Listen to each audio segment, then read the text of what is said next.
নমস্কাৰ আপোনালোক সকলোকে পুনৰবাৰ আপোন চৰ্চৰ অন্য এটা ভিডিঅ'লৈ স্বাগতম জনাইছোঁ। আপোনালোকে যদি গাড়ী চলায়, আপোনালোকে যদি স্কুটি বাইক চলায়, তেন্তে আপোনালোকৰ কাৰণে এটা বিৰাটেই ভাল খবৰ ওলাই পৰিছে। এতিয়াৰে পৰা ট্ৰেফিক পুলিচে আপোনালোকৰ চালান মন গ'লেই কাটিব নোৱাৰিব।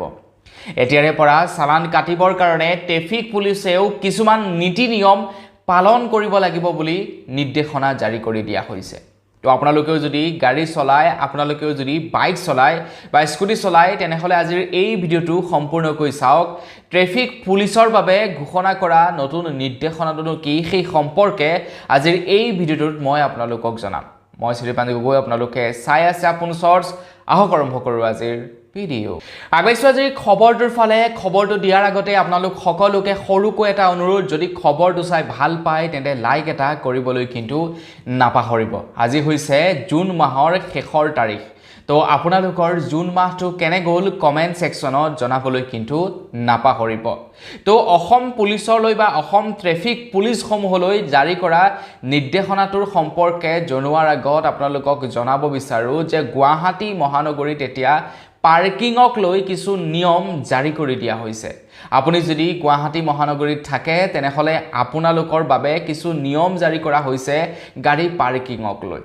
এতিয়াৰে পৰা আপোনালোকে গাড়ী পাৰ্কিং কৰোঁতে যদি পাৰ্কিঙৰ পইচা কোনোবাই ল'বলৈ আহে আপোনালোকৰ পৰা, তেনেহ'লে পইচা দিয়াৰ পূৰ্বে আপুনি সেই ব্যক্তিজনৰ আইডেণ্টিটি কাৰ্ড চেক কৰিব পাৰিব বুলি গুৱাহাটী পৌৰ নিগমৰ তৰফৰ পৰা জনাইছে। সেয়াই নহয়, তাৰ লগতে এতিয়াৰে পৰা গুৱাহাটী পৌৰ নিগমৰ অধীনত পাৰ্কিঙৰ পইচা যিসকলে কালেক্ট কৰিব তেওঁলোকে উপযুক্ত ইউনিফৰ্ম পৰিধান কৰি থাকিব লাগিব। তেওঁলোকে ID কাৰ্ড আপোনালোকক দেখুৱাব লাগিব আৰু GMC অথৰাইজ ৰিচিপ্ট আপোনালোকক দিব লাগিব। তেতিয়াহে আপোনালোকে পইচা দিব, নহ'লে আপোনালোকে পইচা নিদিব। তো এই নিয়মটো ঘোষণা কৰিছে গুৱাহাটী যিসকল লোক থাকে তেওঁলোকৰ কাৰণে। তো আপুনিও যদি গুৱাহাটীত থাকে তেনেহ'লে আপোনালোকে এতিয়া গাড়ী পাৰ্কিং কৰোঁতে মনত ৰাখিব এই তিনিটা কথা, যে যিজন ব্যক্তিয়ে আপোনাৰ পৰা পাৰ্কিং ল'বলৈ আহিছে তেখেতে ইউনিফৰ্ম পিন্ধি আছেনে নাই।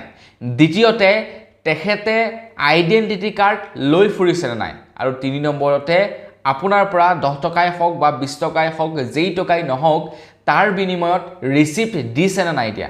এই তিনিটা কথা আপোনালোকে মনত ৰাখিব।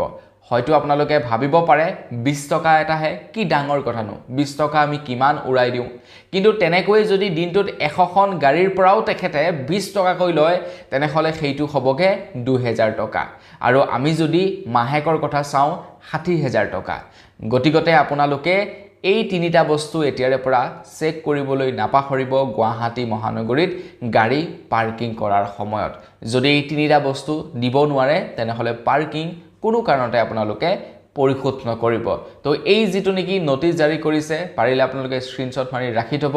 তেখেতে যদি আপোনালোকৰ ওপৰত অভদ্ৰামী কৰিবলৈ আহে তেওঁলোকক আপোনালোকে প্ৰত্যুত্তৰ দিব পাৰিব। এতিয়া আগবাঢ়িছোঁ মেইন খবৰটোৰ ফালে।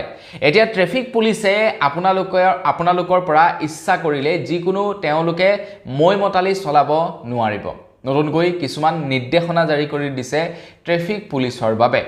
এতিয়াৰে পৰা যদি আপোনালোকে পাৰ্কিঙত আপোনালোকৰ গাড়ীখন ৰখাই থয় তেনেহ'লে ট্ৰেফিক পুলিচে আপোনালোকৰ পাৰ্কিঙত থকা গাড়ীখনৰ ফটো তুলি, নিজৰ মোবাইলত ফটো তুলি ফাইন কাটিব নোৱাৰিব।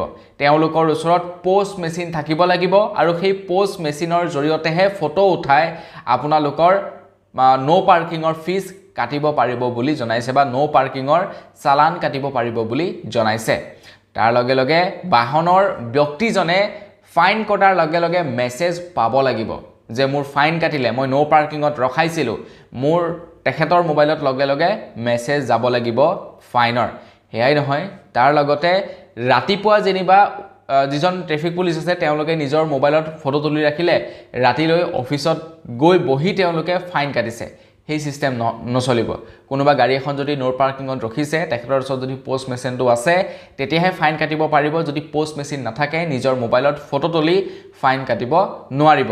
আৰু এতিয়াৰে পৰা পাৰ্কিং চাৰ্জ 2000 টকাৰ পৰিৱৰ্তে 1000 টকালৈ ৰিডিউচ কৰি দিয়া হৈছে গুৱাহাটী মহানগৰীত।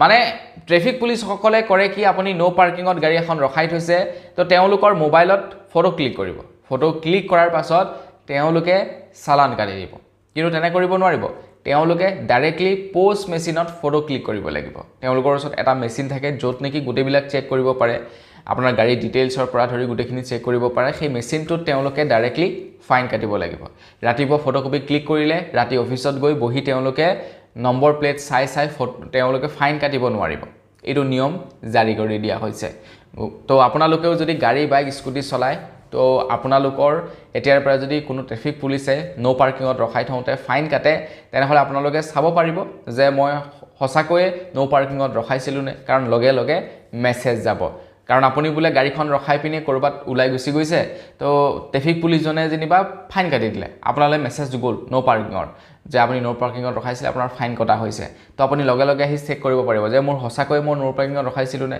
কেতিয়াবা কি কৰে নো পাৰ্কিঙত নৰখকে ফাইন কাটি দিয়ে মোৰে হ'ল ডিব্ৰুগড়ত এদিন মই এমচি ৰোডত লাহে লাহে গৈ আছিলোঁ লাহে মানে এটা মিনিমাম স্পীডত আৰু একেবাৰে লাহে লাহে ক'ব মানে সাইডত গাড়ীখন লগাম আৰু কৰবাত মই লাহে লাহে গৈ আছিলোঁ তেনেকুৱা অৱস্থাতে মোৰ ওচৰেদি গাড়ী এখন পাৰ হৈ গৈছিলে পুলিচৰ গাড়ী সিহঁতে মোৰ গাড়ীখনৰ ফটো মাৰি ল'লে তাৰপিছত ফাইন কাটি দিলে 2500 টকা তো সেই বস্তুবিলাক যদি মোলে মেছেজটো লগ লগ আহিলেহেঁতেন মই ধৰিব পাৰিলোঁ যে কিয় ফাইন কাটিলে মইতো ভিতৰত ড্ৰাইভিঙৰ অৱস্থাত আছোঁ স্লো কৰিছোঁ লাহেকৈ অলপমান সাইড লগাইছোঁ কিন্তু গাড়ীখন ৰখাই দিয়া নাছিলোঁ তো এই বস্তুবিলাক যাতে নহওক তাৰ কাৰণে নিৰ্দেশনা জাৰি কৰি দিয়া হৈছে মুঠৰ ওপৰত আপোনাৰ গাড়ীখনৰ ফাইন এট এ টাইম কাটিব লাগিব পোষ্ট মেচিনত মোবাইলত ফটো ক্লিক কৰি তেওঁলোকে ফাইন কাটিব নোৱাৰিব আৰু ৰাতিপুৱা ফটো তুলি ৰাতিলৈ তেওঁলোকে ফাইন কাটিব নোৱাৰিব লগে লগে নো পাৰ্কিঙত দেখিছে লগে লগে ফাইন কাটিব লাগিব তো এই নিয়মটো বাৰু আপোনালোকে কেনেকুৱা পাইছে মইতো ভাল পাইছোঁ কাৰণ সেই দিনাখনি যদি মই লগে লগে মেছেজটো পালোহেঁতেন ময়ো ক'ব পাৰিলোহেঁতেন নো পাৰ্কিঙত ক'ত আছে